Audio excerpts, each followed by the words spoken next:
The next portion of our work session tonight is around back to in-person instruction.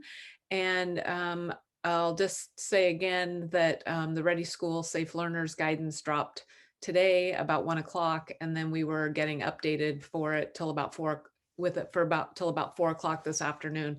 So there are a few things that we just are unsure about as it relates to the guidance. So we're just going to take it one day at a time and do our best to be sure that we have a path forward for implementing the guidance and getting kids back to in person. So if you'll go ahead and advance, Ethan. But today we're going to do the RSSL updates, how we're going to work to expand limited in person in secondary, how we're thinking about expansion of extracurricular activities and some of the challenges with that, and then how we're going to continue to plan for blended learning. If you want to go on to the next, you saw last night that over the weekend, Marion County specifically, they're close behind us in Polk County as well, got approval through the Oregon Health Authority to start vaccinations. So for educators, Marion County is first in the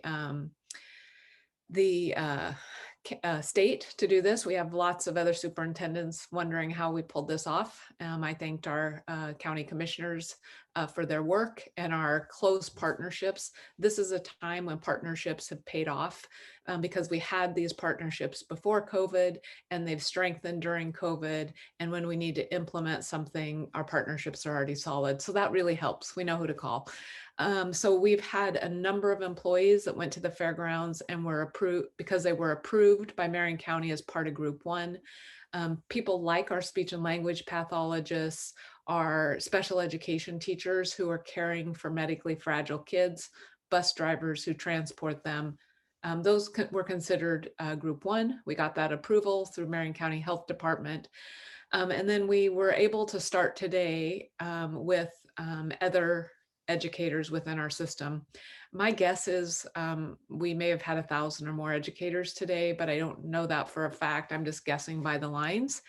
We are prioritizing that it is our elementary staff, our secondary staff who are responsible for limited in person, and any district level staff that work directly with kids. So like the community outreach specialists out of Cynthia's office, out of the equity office, they're going to kids' homes, bringing them to school.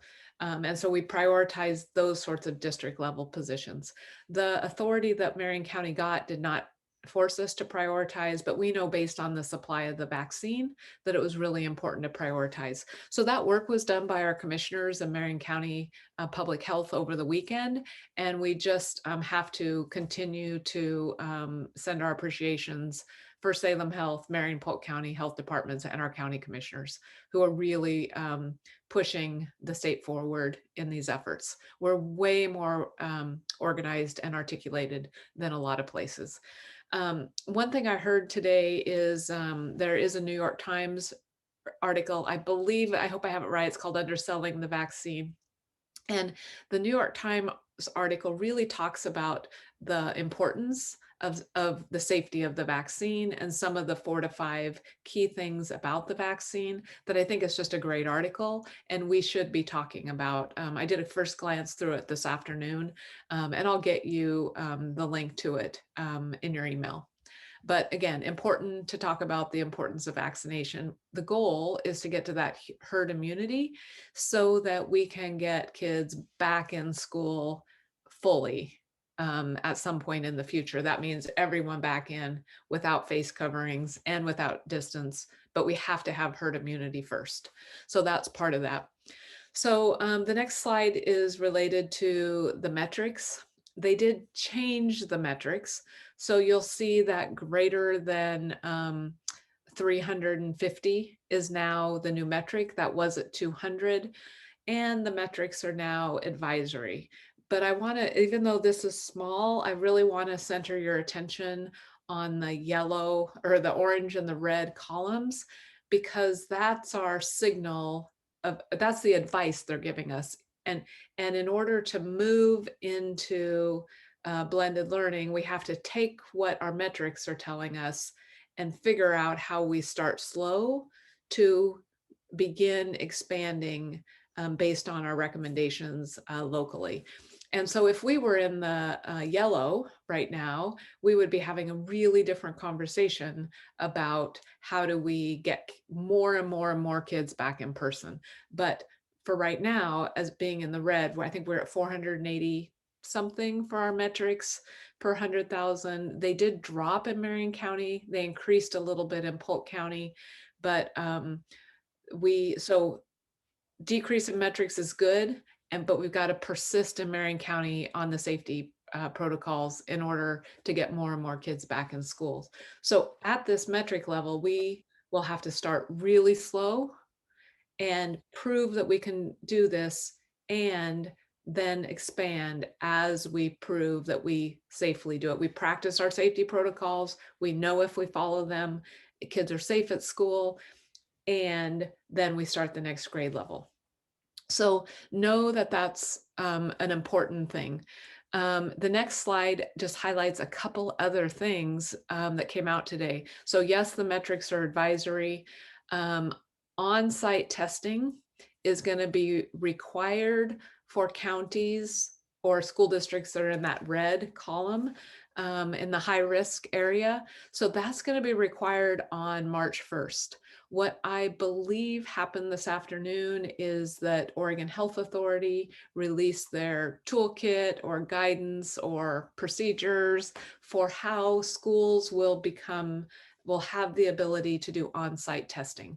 So while on-site testing is advisory, unless you're in the red, if you're in the red, if kids experience symptoms at school, you have to initiate that rapid test.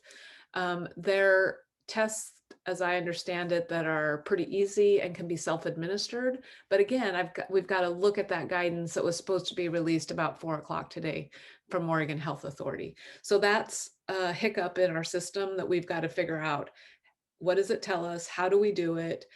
How can we be sure that our staff are trained in order to do that, in order to have that in-person instruction at the elementary level in March. So we have to be ready for that. So that's one of the first things that we'll do tomorrow, is start looking at that on-site testing requirement.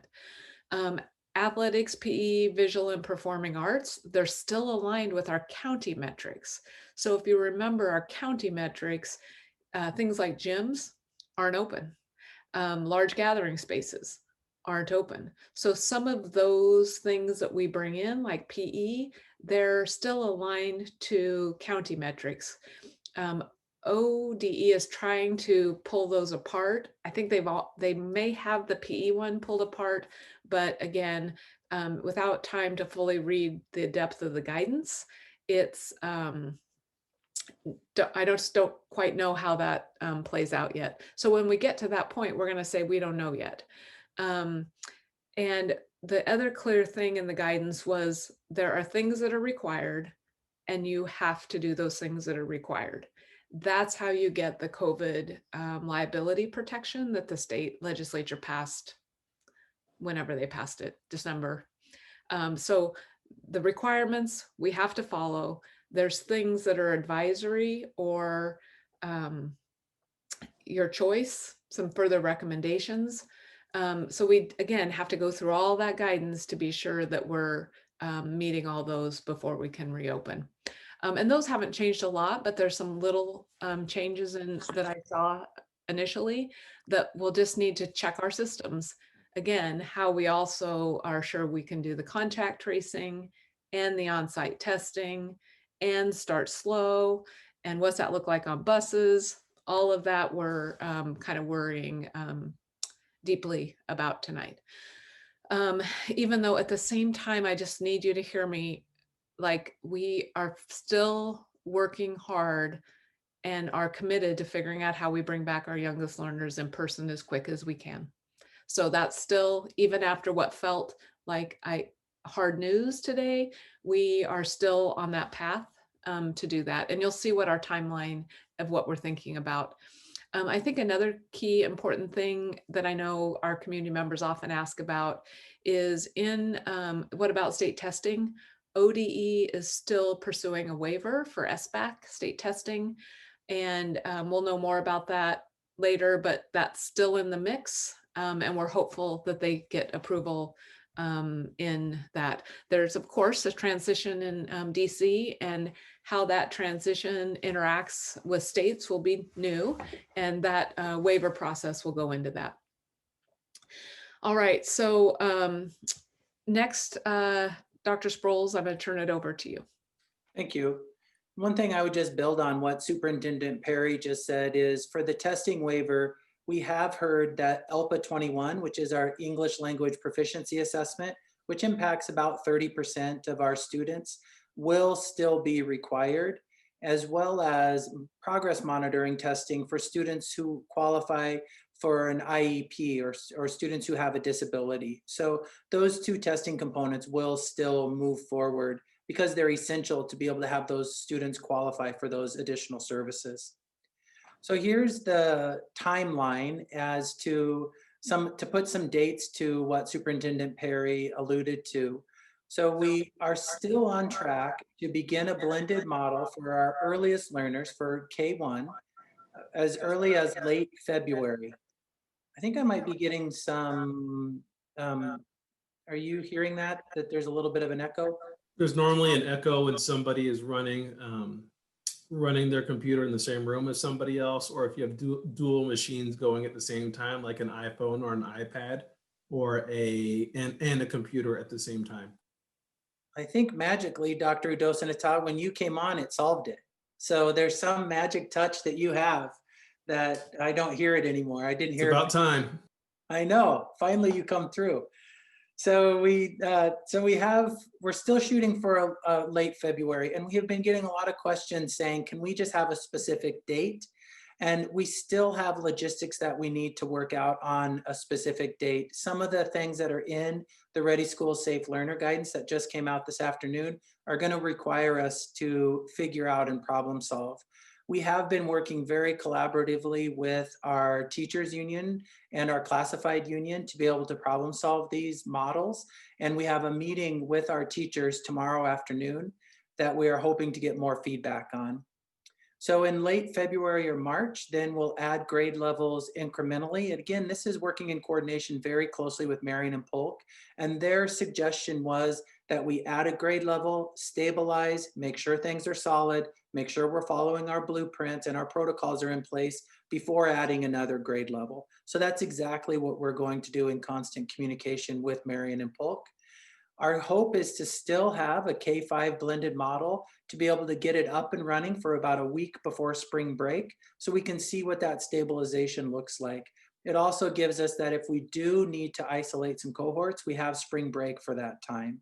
So that's our goal for our elementary timeline. For our secondary timeline, for third quarter, we're focusing on expanded limited supports. And particularly, we've heard loud and clear from the board, but also from other people in the community that we need to focus on high school seniors. And that's exactly what our high schools are doing, starting as early as this week, actually. Bringing in students who may be credit deficient or may not be on track to graduate. We need to really be able to provide extra supports for them. We're also focused on students with disabilities and other struggling students. So groups of students like freshmen, for instance, we know as a data point that if we can make sure that freshmen are on track, they have a much higher likelihood of graduating in 4. So another thing for third quarter is our OSAA guidelines, which Superintendent Perry alluded to. These guidelines are still tied to our county COVID-19 metrics, and it's not a recommendation, it's a requirement right now. So remember that metrics are one data point for us to be able to think about bringing students back for in-person, but they are the data point for OSAA guidelines. So our goal is to still expand enrichment and extracurricular because we know that's how kids get connected to schools, but we're gonna do that under tight restrictions following the guidelines as Marion County is still in the extreme risk category. And then for fourth quarter, just as a time frame, begins about April 12th is when we would be thinking Director Bethel, I was trying to see the timelines as you were pointing with them in the chat. I appreciate that. So for just as a timestamp, third quarter will start the 1st of February. So February 2nd, I think, is our first instructional day. And fourth quarter starts the second week of April. So right after spring break. And so the second week of April, if our elementary model is solid, if things have been going well with our protocols, as we have a chance to see with the new Ready School Safe Learners, we'd look to transition to a secondary blended learning model. And it's going to really depend on operational constraints. The big choke point we have right now is transportation, and being able to transport all of our students with the new protocols is something that we're working on really hard day by day. So Dr. Udosinatad, do you want to take over the next ones, talk about cohorting? Absolutely, thank you. Yeah, so I want to revisit this topic of cohorts. When we presented last week, we talked a little bit about what an A-Day, B-Day model might look like, and we discussed cohorts.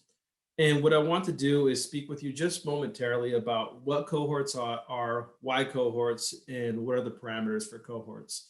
Now, remember that when we bring students back in a blended model, we will need to bring students back in cohorts, right? So cohorts are a consistent group of students who are grouped together during the school day. Cohorts can be up to 100 students, right? And what that means is there would be almost like a scheduling bubble around that student, so that the students within a cohort, so they have limited interaction and exposure to students from a different cohort within the same building. And the intention behind this is if we can reduce the amount of exposure that students have with other cohorts, then we can minimize the amount of learning lost if there was a cohort or if there was a COVID exposure and we needed to quarantine students and they needed to go from a blended model, going to school every other day, back into a full CDL model during quarantine, right? So additionally, by having a cohort, it helps us to support our contact tracing, which is really important should there be an exposure, right? Or even a COVID outbreak. And so our operations team and our building principals do a really good job at looking at all the details to make sure we can do the best job to cohort our students. But it also is a major scheduling lift for our building teams, building administrators. Things that you need to know, per the Ready School Safe Learners guidance, cohorts could be up to 100 kids. It's 35 square foot per person, not per kid, but per person. That includes teachers and other staff in the space. So it's about 15 to 20 students per classroom, or people per classroom, depending on the size of the class. And we have to do our best to maintain that 6 feet of physical distancing. And so what that does is that it influences the way that we're able to bring kids back to school, which is why we have this model that we illustrated for you last week, which is the A-Day, B-Day model. So that we can have, that we can meet the cohort guidelines, we would need to have one set of students be in the A-Day model, and they would meet on Tuesday, Thursday, and another set meet on Wednesday, Friday. And on the off days, what they would do is they would engage in a variety of synchronous and asynchronous lessons to continue their learning when they weren't at school. And so this is what our current blended model looks like. Now, what we'll do is we'll look at our at the updated guidance, and we'll look at all of our resources and what we're able to do. And we will come out with a finalized schedule for elementary and high school when we can, right? But this is our initial thinking of what our model looks like, and this is how our schedules are designed right now, is for students to be in an A-Day, B-Day model. And what this also does is allow students to go back into comprehensive distance learning if they needed to, due to COVID or metrics being really high and us having to go back to learning it online. All right, and that's all I really have to share with cohorting and how that influences our models. And one of the comments for Director Hyen is this sounds like it would be very difficult to schedule at our high schools. And you're exactly right. That is the big barrier to overcome, is how do you schedule, how do you cohort, how do you have staff not interact with more than however many cohorts. And it's a very complicated jigsaw puzzle. Go back to my analogy from the summer. And our curriculum assistant principals have just done a remarkable job of being highly organized, very creative, and also open to any suggestions and asks and trying to make it happen for students. And so they've done a good job to maintain these cohorts. Should we get our metrics in a space, and should we have an opportunity to bring our students back in person, our curriculum assistant principals have just done a remarkable job. So I want to point that out.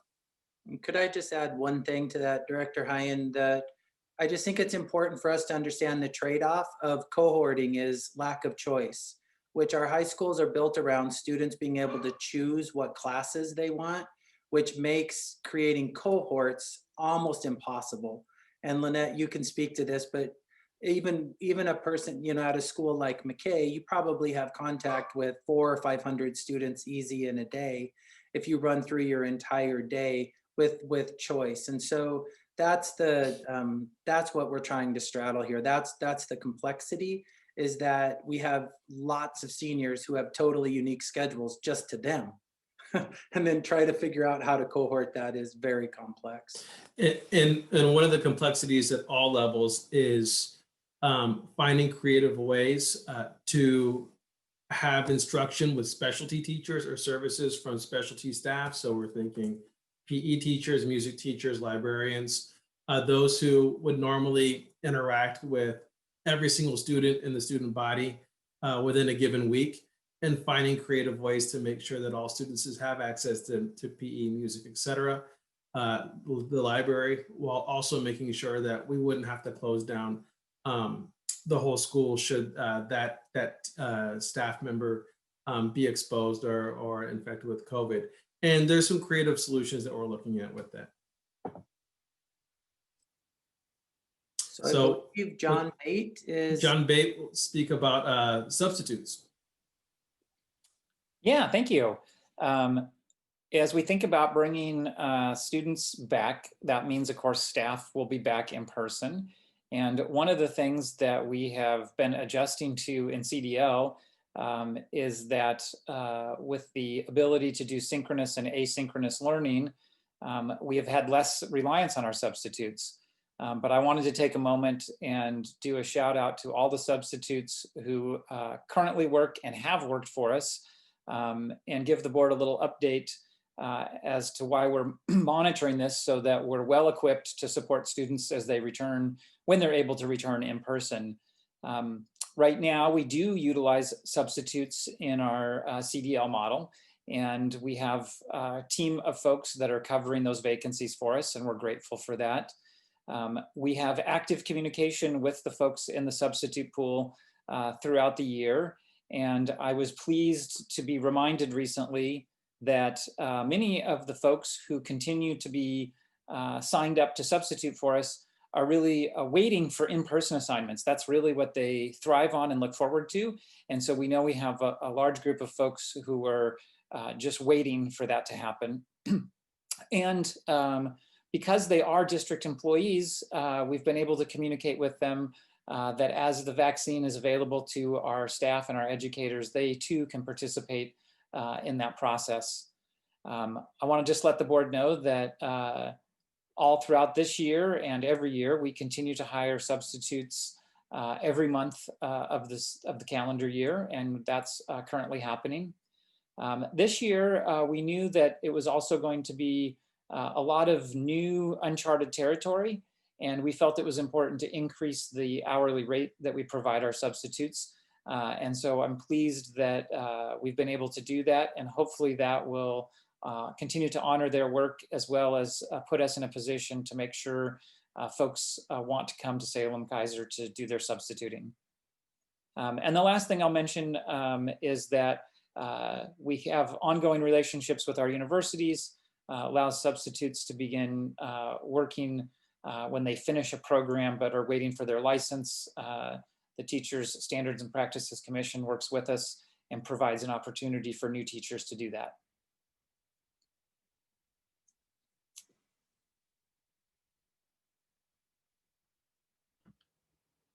All right, Sylvia, you're up.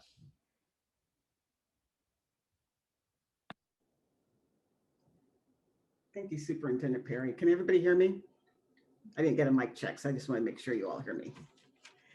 One of the things that I heard tonight, or several things I heard tonight from folks, was engagement, relationships, diversity, you know, the different languages that we have. We have over like 80 languages in the school district. So when we're talking about communications, a lot of times people think it's just like one way flowing outward. But with communications at Salem-Keizer, which I'm very proud of, is a two-way approach to communications. We want to make sure all of our families are included, down to the 42 that may be impacted, just as a small group of families. We want to make sure they hear and engage in everything that we do when it comes to this. So when it comes to the communications around what we're planning, we're looking at it as we were hearing that we have to kind of make sure we do this slowly when we're talking about reentry. And we've always stated that we're talking about bringing back our youngest learners first.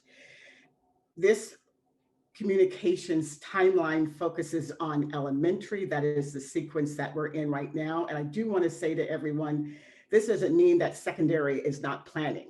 They are planning. I was with the secondary team earlier today, and they were talking about their timeline and what that would look like after elementary got started and settled. So what we're looking at this week has been the week of continued conversations, very thoughtful conversations with our staff, very thoughtful conversations with our associations, which is very critical.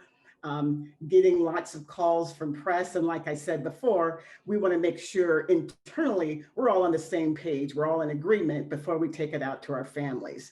Next week is the week that we are talking about doing some parent forums.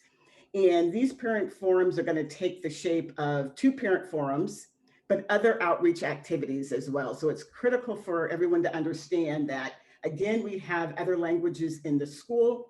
We have a wonderful translation team. We have a wonderful outreach team through Equity that helps us to get out and talk to families about what we're doing. So what we have talked about for next week, the week of the 25th, is to get the word out to our families through multi-communications. And I say multi because one size does not fit all. I want to stress that.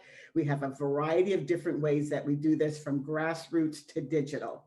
And so while we're getting the word out through all of our different families and using all of our partners, whether they're internal and external, we are going to be organizing 2 major parent forums. One will be English next Thursday. That is the tentative date. And then the Spanish language one will be next Friday. Again, that's tentative. And what I wanted to say is that once we set that in stone and make sure that we're doing it, we will get that information out way ahead of time so people will know. It will be on MS Teams. We're looking at the hours from 6 to 7 p.m. in the evening. And the MS Teams information will go out to all of our families to participate. And coming with their questions, we are going to have moderated Q&A. Families will be able to ask questions. Families will be able to share their concerns. I do want to say that staff have been very, very good about asking families way ahead of time, are you comfortable in coming back? If not, we do have a plan for those families. I did want to stress that. So the Q&A will happen. We will record the event. We will post the recorded event on our multi-channels of social media and YouTube. We will also take those frequently asked Q&A that we turn into frequently asked questions and post those as well in both English and Spanish, and also translate them into our other languages like Swahili, Arabic, Russian, and Marshallese. That excites me when I say that, because this wonderful Salem-Keizer has so many different languages and supporting those languages. So once that happens, we're looking at the planning sequence for secondary the first week in February.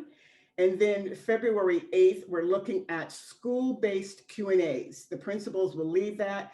Communications will support. We're providing slides. We're providing talking points and a lot of different things for the principals be able to be successful.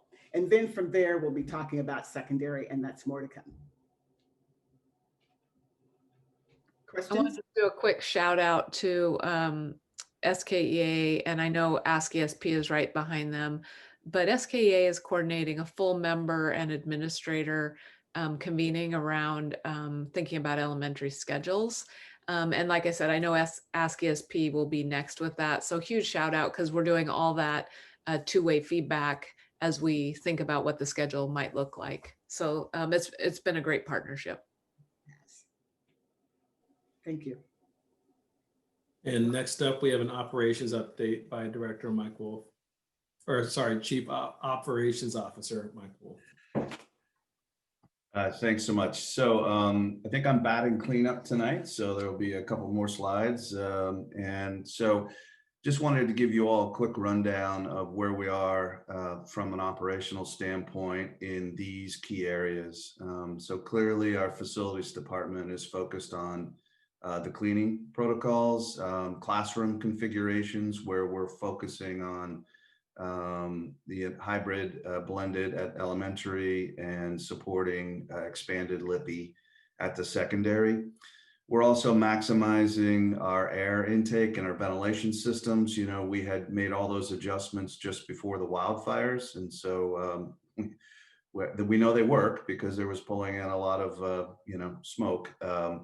But we also run, I know there's a lot of questions about HVAC, and we run extended hours on our systems now so that we're pulling in fresh air much more often than we have ever done in the past. So I wanted to make sure that you were aware of that.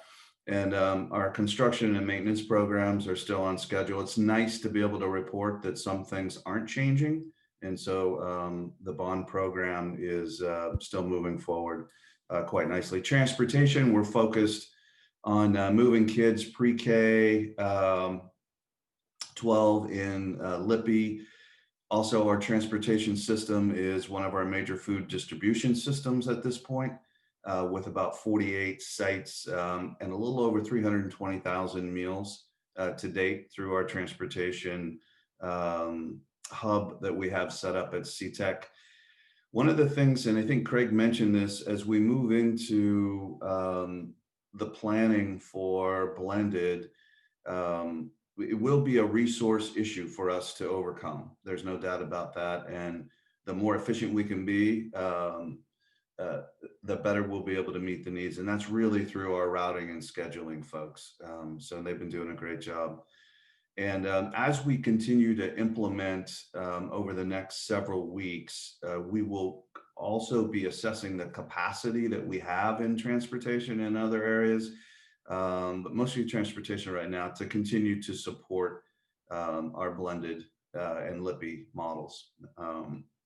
Food services, again, they're operating at over 48 sites, over 2 million meals to date, and that of course includes the transportation as well.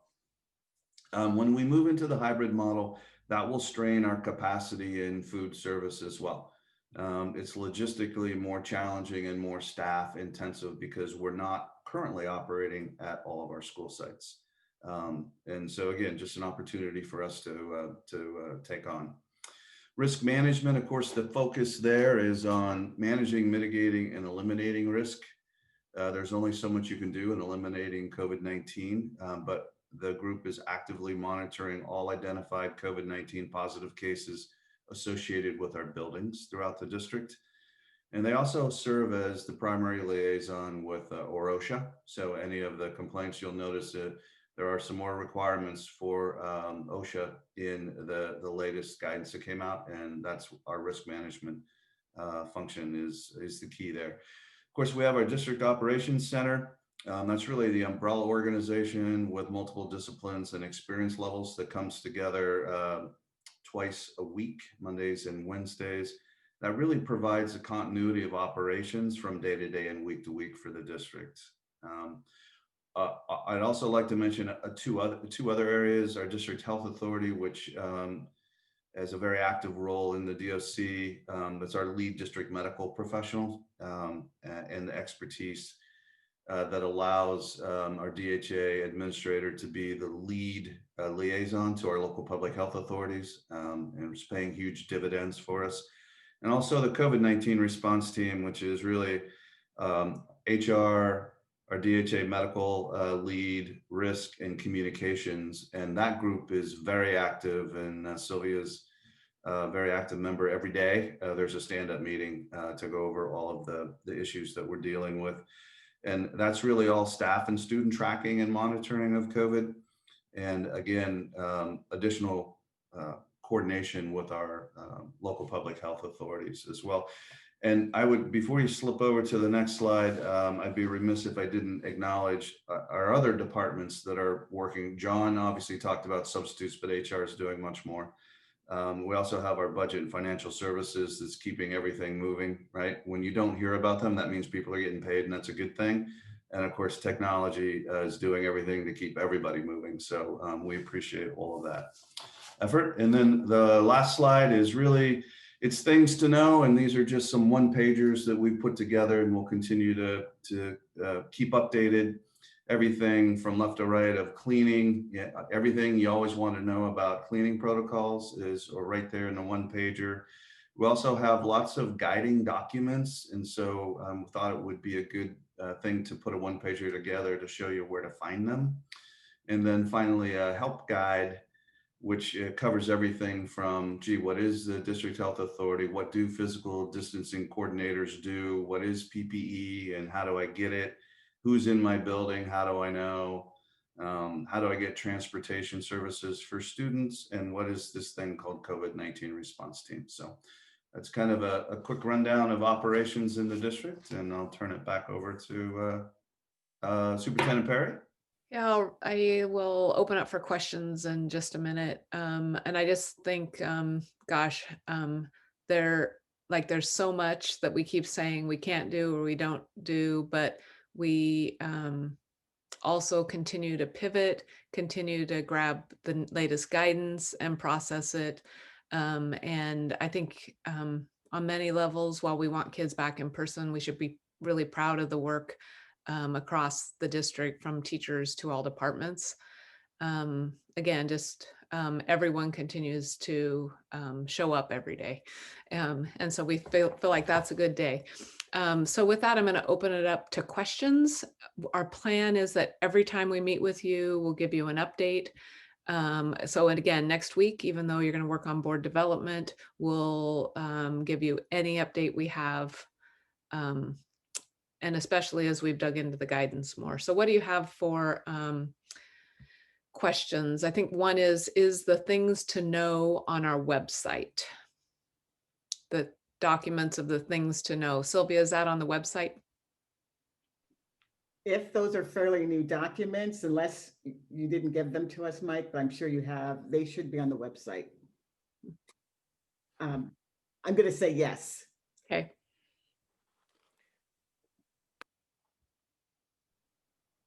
What are the questions? I'll just jump in. So way up at the top, you kind of discussed briefly, and I know that this is brand new because I also just saw the RSSL release today. And so I think it's very brave of you guys to launch it out here into the world with kind of the light touches that you've had on it. Thank you for having that courage. But my question is specific to on-site testing. Tell me about that. Yeah, so I think the place in the guidance, because I saw this in the slide today, is related to prioritizing on-site testing. It's our students with disabilities that need assessments for special education. I also believe they're prioritizing some assessments for our English language learners. So those are the type of on-site assessments that they are prioritizing. Also probably things like taking your GED exam could be an on-site thing. But as my first glance at the guidance, that's what I saw in that recommendation.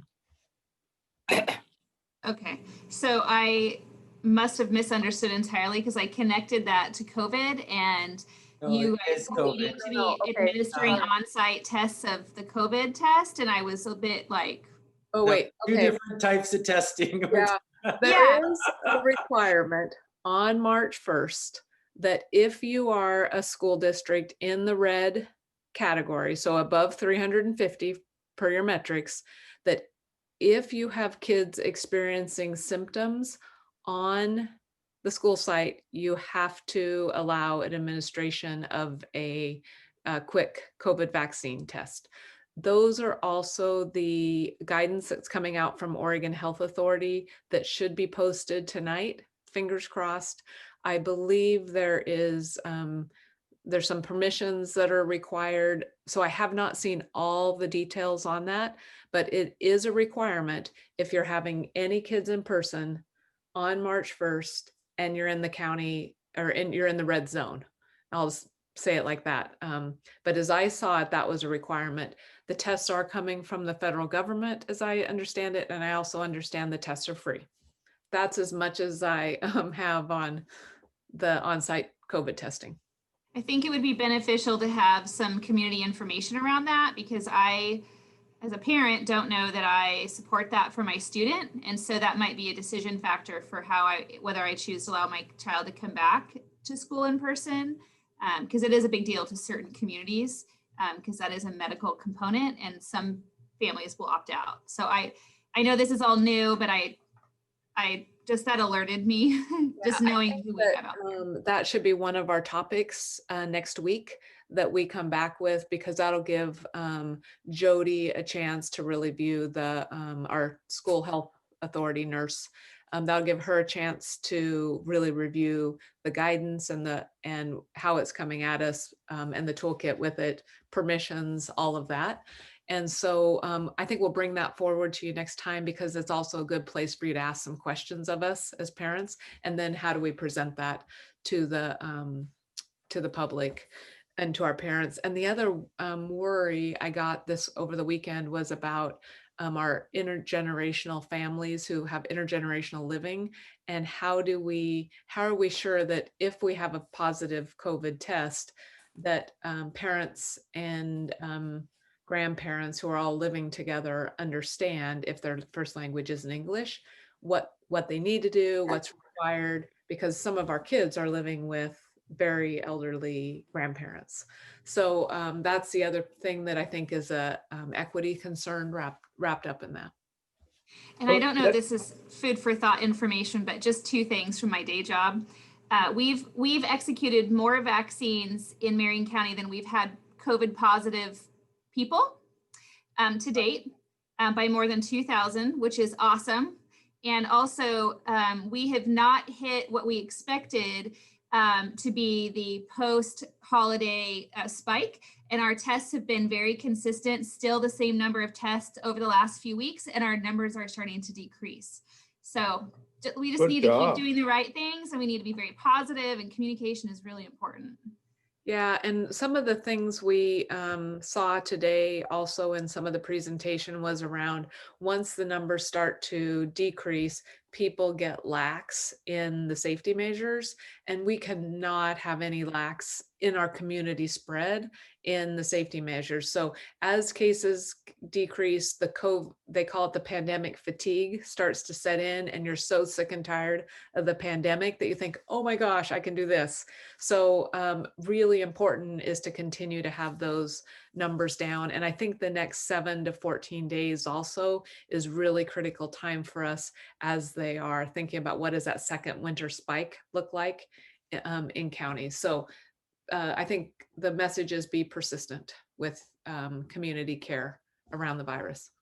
Good job. Is there any other questions? Let me start with Advisor Mabinton and kind of make sure everybody gets a chance. My questions were around Director Bethel's question, so it was answered. And yes, I like the way this is going, but obviously we need a lot more. So, Director Kylo, do you have any questions? No questions. Thank you. And Director Leopold, do you have any questions? Yeah, and this may have been answered earlier. So on the suggested timelines for blended learning, I see K1 on here, and then I see secondary blended learning in fourth quarter. And so that's going to mean both middle school and high school. And that's around April. Is that correct? Yeah, that is correct. And the goal is to start with K1, do it well, and then roll out the next grades after that. So we don't have the exact timeline on that yet, but you could predict that a week to two later, when all the safety procedures are in place, we're doing them well, then we add the next group of kids into the school. And so that's how you'd think about that timeline, which is, again, kind of hard for families to think about. My K1 will go to school, but my fourth and fifth graders won't, or my 6 through 12 won't. And on cohorting, I think we said this last time, we did try to cohort families in the same cohort. So if you have a first, third, and fifth grader, the goal is that your whole family's in cohort A, so that you're not juggling two cohort schedules at the same time. We've also tried to do that K-12. I just don't know, I'm just still keeping my fingers crossed that that actually is something we can implement, because you want all the kids in your family to go to school on the same day. But then again, that creates lack of choice for your 6 through 12 in their schedule. And transportation is no longer, buses are no longer a cohort according to Ready School Safe Learners, but it's still just important for good measure to try to keep them together as much as possible. Yeah, we have to follow all the protocols as far as distancing, face coverings, cleaning, all of that related to transportation. But for that, they don't count as a cohort. So so if there was an exposure on the bus, you exclude kids on the bus. You don't exclude kids in school. Director Blasi, do you have any questions? I don't have any questions, but I just want to say a huge thank you to this team, obviously, and the rest of your team. But you guys have just got to be tired, exhausted, but still you continue to push ahead every single day. So just a huge, huge, huge thank you. You're just amazing. And I would say especially around communications out.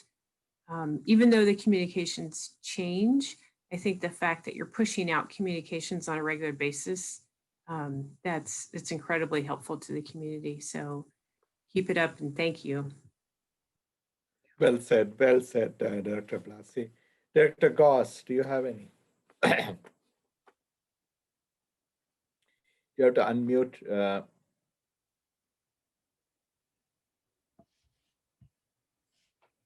Director Goss, you have to unmute.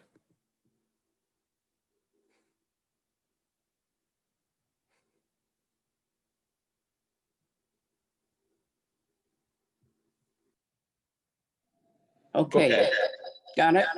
Yep. Okay. I had surprisingly large number of parents call me on middle school, high school sports. Or have we put that into a specific date that we can let them know about? Yeah, Ethan, can you, I don't know if you'll have it all by memory, but we have athletics going on right now. Mhm. We have a practice schedule. Yep. So we have athletics going on right now. We have the season, what they call it, season 1, which is all sports that can participate are participating in workouts. And then season 2, which is the fall sports season, will start February 22nd. As it stands right now with the new update, we need to align with the county metrics when it comes to the participation of certain full contact athletics. Something that, but the OSAA and ODE are still reviewing athletic guidelines, and they'll give us an update hopefully next week. So we'll have a little bit more to share. For my part, I was actually able to pick up my child from cross-country workouts yesterday afternoon, and I can say that they were participating. They were exercising physical distancing, and it was nice for them to get out of the house and be doing something active. And so we know that they are participating, and we also are, and we mentioned this earlier, it's a little bit, but still developing a plan to create a duality for bringing folks in, our students in for music. So there's a big concern of whether OSAA are helping with our high school students. So they are competitive for scholarships to go on to college. Is that happening? So I think what you're picking up from emails, because I have a number of emails in my inbox as well, there is a group, and that we have to remember contact sports aren't allowed. So right now with OSAA, so OSAA is saying things like no full contact football, wrestling. I'm not sure all the are counted. Cheer is counted as a contact for competition. Mhm. And so as we approach the next season, there are parents asking, can we not put kids back into football and things like that? And they are citing some things that are coming out of other states as far as what's happening with football and stuff. So I'm going to try to do my best to figure out if I can spend some time really studying how other states are doing it. Because I do think we want kids involved. Like if we can't get them back soon in person, my goal is any sort of an engagement we can do that gets kids active, involved, feeling like they have a team or a club to belong to is really important right now. So I'll try to do my best to begin some research on that. But we do have to follow the OSAA guidance, and we have to, and right now they're saying no contact, which is why you're getting the emails ahead of the switch to the next season. And if you are a footballer or wrestler and who this is your sport, it is heartbreaking. Director Hyen, do you have any question? Yes, thank you. Christy, you said the buses weren't cohorted, that if there was an exposure on the bus, that would just be the people on the bus. But if there's multiple cohorts on that bus, the exposure may happen, but you may not know there was an exposure immediately. In fact, you probably won't know that. And so in the meantime, these kids that were exposed have gone to their different cohorts and potentially affected all those cohorts. So I'm just kind of confused. Yeah, that's how the guidance has been written for us. So that's taken exactly out of the guidance that the transportation, the buses aren't a cohort. And I think we have to remember that right now they aren't seeing the spread in students. And on the buses, they'll also be doing the safety measures. So face coverings and social distancing and all of that. So that's how they're thinking about it. And with the ODE guidance, they are really trying to follow the science of how the spread is going. Well, thank you very much. I have a quick question. Thank you for making the vaccines available. I really want to thank all the way Governor Brown and everybody else, county commissioners, OHA, etc. I got my second shot. Please take it when it's available. This is the best that science can provide. From the time the virus became available to the vaccine, this is the shortest time in the history of mankind. So please take it. Let's get our kids back as quickly. Let's take all the necessary precautions. The question I have is there's a lot of learning loss, let's admit it, with this model, whether we kids come back in small batches or no. I'm particularly worried about those who are hurting before the COVID are going to hurt more disproportionately. If you see the attendance, some of the demographic groups that were struggling before are having the largest learning loss, the way they attendance. Is there a way we can use some amount of the Title I dollars to provide two-generation intervention where we can train the parents how to use the computers or how to kind of learn along with the students and probably provide a little bit of extra help, or because, once the kids are at home at maybe after hours, if parents are a little bit educated or may able to navigate some of these curriculum, then perhaps that will be one saving grace. Does the Title I dollar allow us to do that kind of intervention for parents and the child together so that the learning loss can be minimized? Yeah, so a couple things related to how we're thinking about reentering of our kids and how we, first of all, there is a lot of kids who, I mean, everyone, we've shortened the standards, there's different learning that happens. So we just have to meet kids where they are as they come back to us. But two things. One is Title I dollars can be used for parent engagement and therefore parent training. So some dollars can be used out of those Title I budgets. But what we're doing is we're thinking about how do we use some of the federal dollars that are coming to us to do summer school, and then how do schools combine that with their title dollars to have more access to summer school. So we are thinking about where do we do in-person summer school this summer. And again, because we can bring kids back in smaller cohorts, very likely we will be following the Ready Schools Safe Learners guidance through summer. But we are thinking deeply about that. And I'll just shoot your idea to our Title I office to see how they're thinking about the parent education, which has been some of the work we've tried to do along the way. Superintendent Perry, will that reflect in the next budget, this coming up budget, and what percentage increase could we start thinking in terms of to take care? We have close to 72% of our students, I believe, meet the Title I. Is that correct? Yeah, so first of all, yes, we have about 70% of our kids that qualify for free and reduced lunch. That's not an exact correlation to the Title I formula for how we get our dollars. It's based on a couple other things. But what we've seen in the past years is flat funding of the title budgets out of the federal government.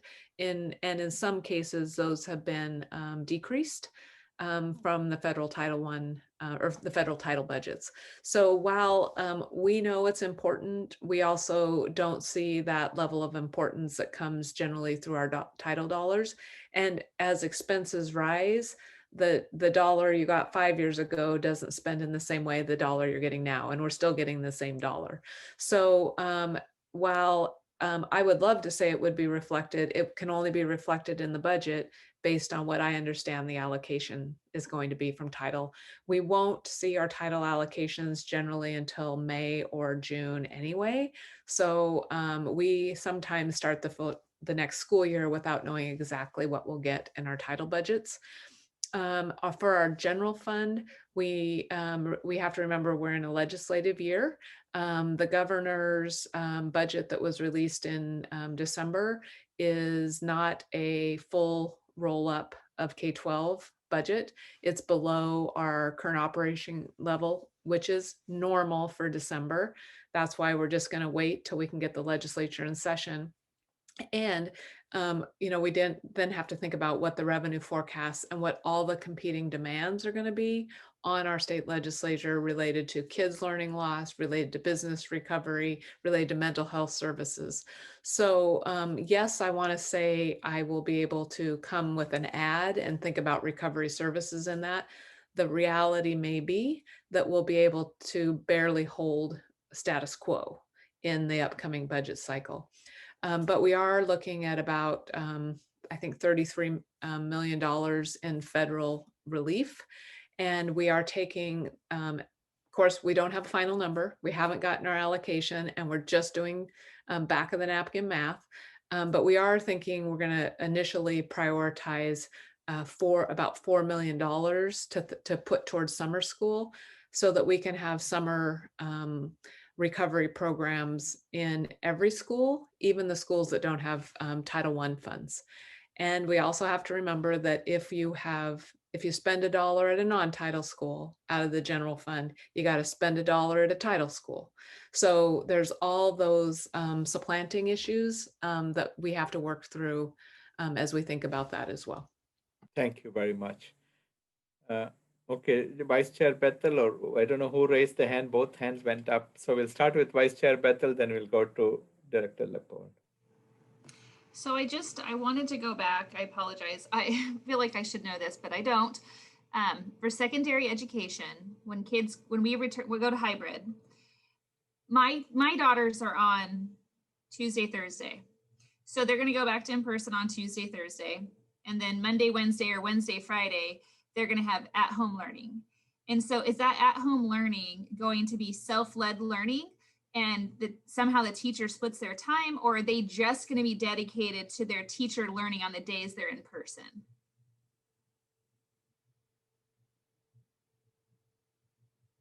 Ethan, do you want to take this one? Yeah, no problem. So yeah, at the secondary level, what they'll do is, of course, they'll go in person and do the in-person learning on Tuesday, Thursday for your kids. And then on the opposite day, they could engage in, they'll engage in a mix of asynchronous and synchronous learning. At the high school, we anticipate it mostly being asynchronous learning, so learning on their own and engaging with their coursework on their own. There could be opportunities for limited in person on those days as well. And they could also have opportunities to do like labs for those days too. So it really depends on what the restrictions are for the schedule. Now at the elementary, go ahead, Christy. Yeah, I was going to say it's really identical to what a student is experiencing now, other than their synchronous day is in the building. Okay, thank you. That's Now- right. Yeah. now- That's right. Okay, good. Director Leopold, you have the question. Hey, yeah, first, thank you, Danielle, for asking that question and for the answer. My little sister just moved in with me and will be attending North Salem High School here in the next week or so. So I'm trying to figure all that stuff out too. So I appreciate this questions being asked. The question I was going to ask earlier was, so this is the timeline that we have. Because we're getting vaccines, could vaccines change this timeline? Like, for example, if we're able to get a lot of our teachers vaccinated, and then of course, if the community is able to get vaccinated more as well, could this speed up the timeline? Or do you think that, or if we're not able to get vaccines as quick, could it slow down the timeline? So the Ready Schools Safe Learner guidelines and the advisory metrics that are now 350 and above, if you're in the red zone, are still in effect even if you get the vaccinations. And all the Ready Schools Safe Learners guidance is still in effect even if you get the vaccinations. So we've got to get the thing that speeds up the timeline is if we can get the county out of that red zone. That's what speeds up the timeline. It really asked everybody, those who have kids, those who don't have kids, grandparents, grandmothers, uncles, aunts, everybody, take care, make sure to bring down the number. We need everybody's help. That's the bottom line. So once the county's number go down, that's what I'm understanding from what you're describing. I have and we've got to get to herd immunity before Yeah. the Ready School Safe Learners guidance goes away, is my projection. There's a question I've been kind of struggling with. There are certain federal reporting requirement for, English language learners and others for academic part of it as part of civil rights data collection. Any of those federal reporting requirement are going to change because we are in this model, or we still have to keep reporting how many kids are in AP classes or SAT or mathematics, science, English learning, because those are required by the federal laws, I believe. Maybe I'm wrong. Yeah, I do not believe we've had any relaxing of federal reporting requirements. We have seen the state relax as many as possible of the state level reporting requirements, which is what our state has control over. And so far, I do not believe we've seen much relaxing of those. what will be fascinating in the days to come is there a different system that comes out of the U.S. Office of Education and how they're thinking about that, and also how they will be ramped up in a way that may or may not make impact, right? So I think I just don't even know where those conversations are. I know we even have struggled in the past to get a waiver around our state testing requirements and things. So because some of those reporting is tied with the dollars that we get, am I right in thinking like that? No, the dollars come through a formula grant. They're given to states based on their poverty, English language learners. You know, there's a number of factors that go into that. So the dollars are given to the state, and then the state passes them on through a type of a formula grant to districts based on their demographics. So it's not based on our reporting of how many kids are in ELL and how many are taking different classes. That's not the way they calculate. Kind of. The the federal government gives the state's dollars based on a number of different factors, including how many kids are in poverty, how many kids are English. So there's a complicated formula to get to the state. And then the state, depending on which title program, so like I think it's Title III, comes to us based on our numbers of English language learners. Title I comes to us in an amount based on our numbers of kids in poverty. So Okay. there's multiple ways it comes to us based on who our kids are, but it's through a state-run system. Well, I'll probably be asking how this ties into accountability and outcomes and what will happen to our dollars if we are not able to maintain those outcomes for children who are getting that extra federal match. Perhaps not today. I think we have passed the time. And I just want to say thank you very much. This is a very interesting and very important meeting. We need to adjourn.